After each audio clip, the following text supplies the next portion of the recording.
আসসালামু আলাইকুম, কেমন আছেন সবাই? আশা করি ভালো আছেন। তো আজকে আমি প্রতিদিনের মতো চলে আসলাম দোয়েলদের আলু বাড়িতে। আর আজকে আমরাও লাঙল টানতেই চলেছি। আর আজকে আমাদের কাছে ২ টো রকমের লাঙ্গল আছে। একটি রয়েছে কাঠের লাঙ্গল, যেটি কাঠ এবং লোহা দিয়ে বানানো। আরেকটি রয়েছে টিনের লাঙ্গল। কাঠ ও লোহার লাঙ্গলটি যেটি রয়েছে এটা হচ্ছে অরিজিনাল লাঙ্গল, যেটা মাটিকে উর্বর করে নরম করে।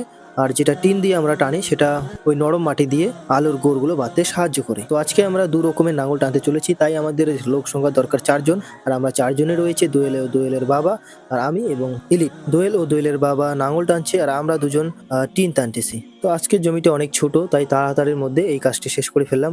আর প্রথমে আপনাদেরকে আমি একটা জিনিস দেখাচ্ছি। এই যে দেখেন, এটা আমি অ্যামাজন থেকে অর্ডার করেছি। আর এটা একটু পরেই আমি আনবক্সিং করব। এর ভিতরে কি থাকতে পারে বলেন তো?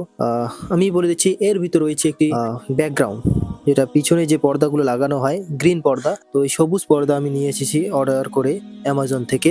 এটার দাম পড়েছে প্রায় ৩০০ টাকা।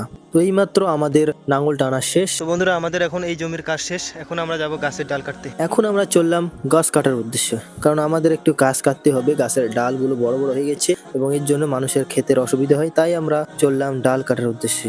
তো কিছুক্ষণ ডাল কাটার পর আমাদের ডাল কাটা শেষ। আর দেখা হচ্ছে নেক্সট ভিডিওতে। ধন্যবাদ। আসসালামু আলাইকুম।